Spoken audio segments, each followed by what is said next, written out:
I wanting to keep the inheritance I may receive from my mom's college friend. The relatives of the deceased are against it. The author of the post is listed in the description. I, 30M, have had the weirdest couple of months of my life. My mom's 61F friend, Gary, 60-ish M, recently passed away. And to my surprise, he left all his property in my name in his will. For context, I am married to Hannah, 28F, and we have a 2-year-old toddler. We are not wealthy, but both Hannah and I have good jobs and working towards building a good life for us and our kid. About 2 months ago, an estate attorney sent a letter to our house stating that Gary had passed away and I was named in his will. This came as a shock as we had not seen Gary and his family for years. The only memory I have of Gary was from when I was a kid. His son, Jason, late 20s M, and I were friends and our families were pretty close. Gary and my mom were college friends and they would come to our house for dinners or parties.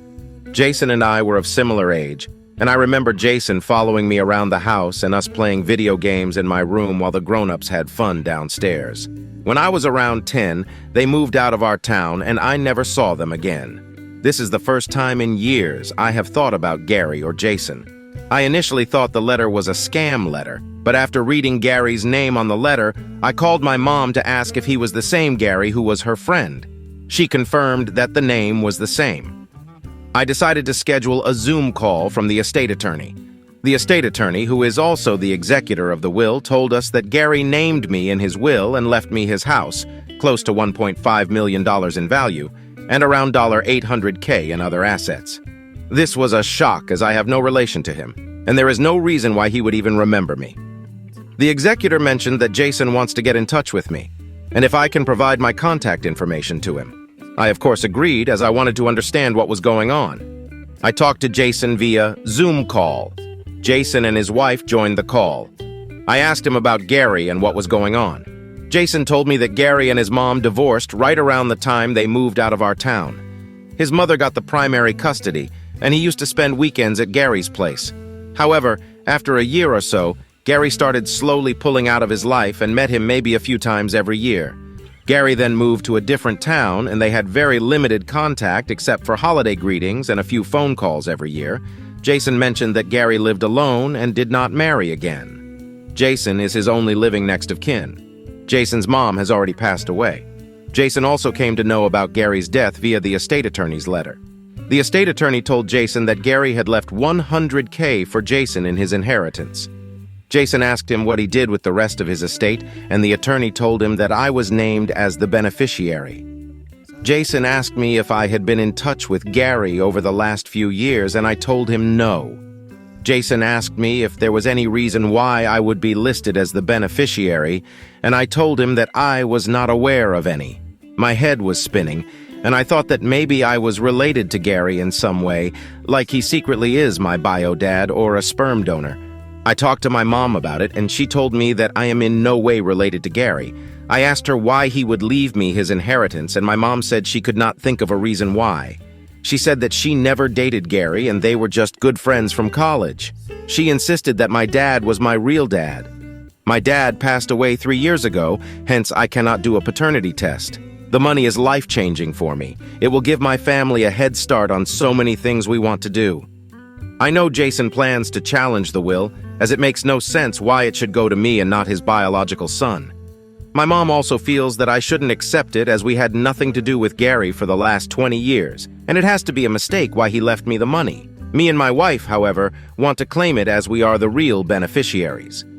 We got in touch with the estate attorney, and he said that the will has not changed for several years, and he was one of the witnesses when he added my name. It was not a mistake, but he also does not know why Gary chose to name me. Am I the asshole to claim close to $2M in estate from Gary when I hardly knew him? More importantly, is there a way to check if he was my real dad, as he has passed away and my dad is also not around anymore? I am not able to understand why he would give me all the money. Top comments. Commenter. NTA, but I can understand why his son would try and challenge it. Maybe Gary didn't like his son for some reason and wanted to screw him over in some way, or maybe you meant more to him than you thought you did. Unless he also left you a letter explaining why it's unlikely that you'll ever know. You could ask Jason if he'd be willing to do a sibling DNA test with you to see if there's a match. Another commenter, NTA. From what you've written, you only have Jason's version of the story of why he and Gary were no longer close. Maybe it was Jason who distanced himself from his father.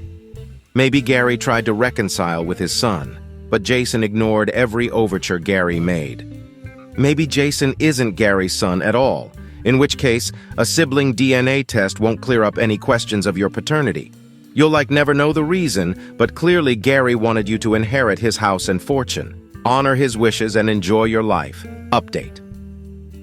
Most of the comments focused on getting a paternity test, and my mind also raced in the same direction when I heard the news. I talked to my mom about it, and she told me that I should not do any such things and that it was insulting to her that I could accuse her of something so horrible. I asked her again and again if she could think of a reason why Gary, who has not talked to me for almost 20 years, would leave me millions of dollars, and she just refused to say anything. I was not going to ask Jason for a sibling DNA test, since he does not owe me anything. He had told me that he plans to challenge the will and cut contact with me. Since my dad passed away 3 years ago, I was not sure how to get a paternity test. Some of the commenters suggested that I should test someone from my dad's side and see if I share DNA with them. Since my dad's older brother also passed away, I decided to ask my cousin, his son, to help me with a DNA test. Over the weekend, when my mom was visiting our house, I told her about my plan. She was extremely angry at me and asked me why I would think of telling our family that I have doubts about my father being my real father. I told her that I had to know what was going on, and it was killing me from inside to know why Gary would leave me so much money. We got into a big argument. My wife tried to calm us down, but in the end, my mom just broke down. She just started sobbing uncontrollably, and my wife signaled me to shut up and leave the house. I went for a walk to calm down, and when I came back, my mom was sitting on the couch, looking just broken. My wife told me to come and sit next to them. My mom told me the truth of what had happened. Gary and my mom grew up together in the same town and went to the same high school and college. They were best friends, but my mom was never interested in Gary romantically. After my mom married my dad, Gary and his wife also moved to the same town as them. They again reconnected, and Gary and my dad also became good friends. Since Jason and I were also of similar age, both the families bonded due to that. That is why I remember Jason would always be at all my birthday and other parties since I was a kid. However, when I was around 9 years old, Gary came to our house to pick something up. My dad was not there at the house. He tried to make a pass at my mom, and they got into an argument. Gary started becoming more physical and tried to SA my mom. My mom kicked him and was able to run away and lock herself in the room. When she told my dad went and beat Gary up. Gary never filed assault charges because he knew my mom would file SA charges against him. My mom also did not file SA charges but never seen Gary's face again since that day. After a few months, they got the news that Gary and his family moved to a different town. I believe that is when Gary and his wife also got divorced. Over the years, my mom never heard from Gary, and he was just a faint childhood memory for me. My mom was horrified when she learned that Gary left all his estate to me. She wanted to tell me to not take the money from him, but my parents had decided to never tell me about the incident. I was the biggest asshole and the worst son. The stupid money made me doubt my mom and question her integrity. I can't believe what she must have felt when I kept on talking about paternity tests and trying to get my dad's side of the family involved.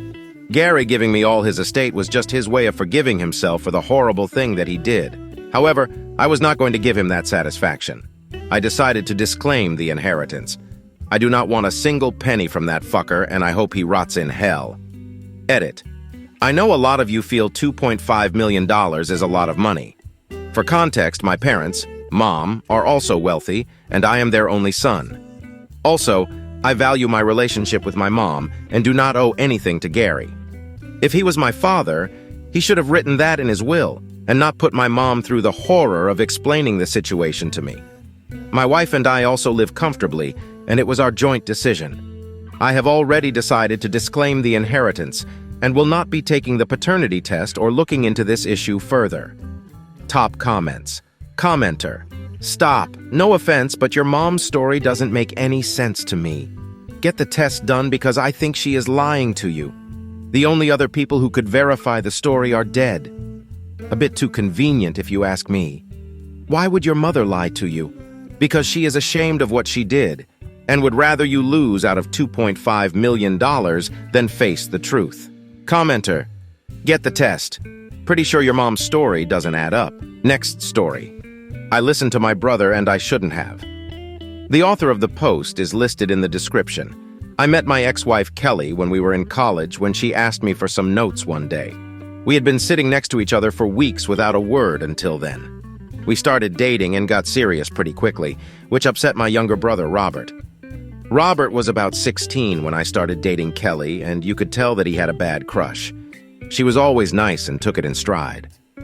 After Robert left home and got into college, I let him move in with us. Kelly and I had been together about 3 years, living together for 2. We all had a good relationship. Kelly started complaining things were misplaced soon. One of her earrings would disappear, her panties, sometimes it was socks. She was under a ton of stress, changing medications, so we both chalked it up to her ADHD giving her an issue until one day, I caught my brother with a pair of her missing panties. We found everything he stole.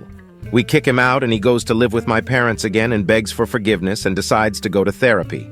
It takes about 5 years, but we all decide it was water under the bridge, Kelly included. Robert had a hard life growing up. He said it was all acting out. Late 2022, I received an anonymous email that Kelly was cheating on me. He knew dates she was out of town, names of coworkers, and everything. They gave me no photographs, but knew enough details that I was sure they were telling the truth. Kelly fought me on it, denied it, begged for marriage counseling, but cheating is a solid deal breaker for me. Robert came to stay with me as my emotional support while Kelly was there. Kelly had asked me to get him to leave multiple times, stating that he was watching her and making her feel uncomfortable, but all I said were things I'd rather not repeat about her not being trustworthy. The day she left last April, she said to me that it was going to turn out to be my pervert brother, and that if it is, she hopes I feel every ounce of pain I just put her through. My brother has apparently been racked with guilt and confessed last weekend. He told me in front of our parents. I couldn't say anything. I just walked out and went home. I turned my personal phone off and I've just been walking in a daze. I go to work, come home, I watch TV, and I go to bed. I can't tell you what I've eaten for the past week, what I've watched. My dad came by to talk to me tonight and he wants me to talk to my brother, tell him that it's going to be okay and we can work through it. I turned on my personal phone for the first time to see hundreds of texts from my brother. I just want to reach out to Kelly and beg for forgiveness and ask her if we can start over. Top comments. Commenter, not to kick you when you're down, but your soon-to-be ex-wife warned you. And it sounds like your parents support him still, even though he's blown up your relationship twice and terrorized your wife for years. You all made choices, and now you're going to have to live with them. You should tell her she was right so she can have validation, but don't expect understanding, forgiveness, or reconciliation. She's better off away from you and your toxic family, especially that psycho stalker brother of yours. Commenter, you should have trusted and listened to Kelly. She's better off and you should not bother her. I contacted my ex-wife.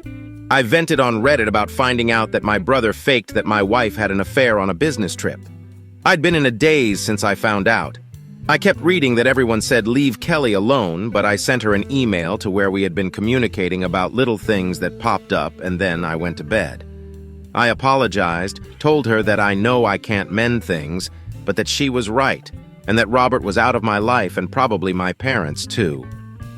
I didn't expect an email back, but I received one and it was massive. It was filled with a lot of personal things that I don't want to repeat. She said she understood the desire to listen to that email, but that she wasn't even able to defend herself, that I just gave her time to get out, and then immediately moved Robert into our home where she watched him intentionally keep us from communicating as she was forced to leave. She said she would have done anything. Let me talk to her coworkers, check her geo-tracking. But Robert kept a permanent buffer, and I allowed it, belittling and mocking her along with him whenever she attempted to talk to me. She thanked me for the closure on this chapter of her life, and she wished me the best, but she asked me not to contact her again, ever. After the year and 3 months, she said she endured. She isn't the same woman I knew. She asked me to set the record straight with any former mutual acquaintances, but she honestly never wants to hear from any of them either, and to tell them so. She told me I poisoned that well when I accused her of what I did, and it was the most bitter and isolating experience she's ever dealt with, and that she genuinely feels nothing for anyone in her former life, including me. She also told me cutting out Robert is a great idea, but don't cut them off trying to get her back, or even in her good graces, because she is moving overseas on a fiancé visa to try things out with her new fiancé. She said they've only been dating 8 months, but she's never felt this way about anyone in her life, and that she thinks he might be her soulmate.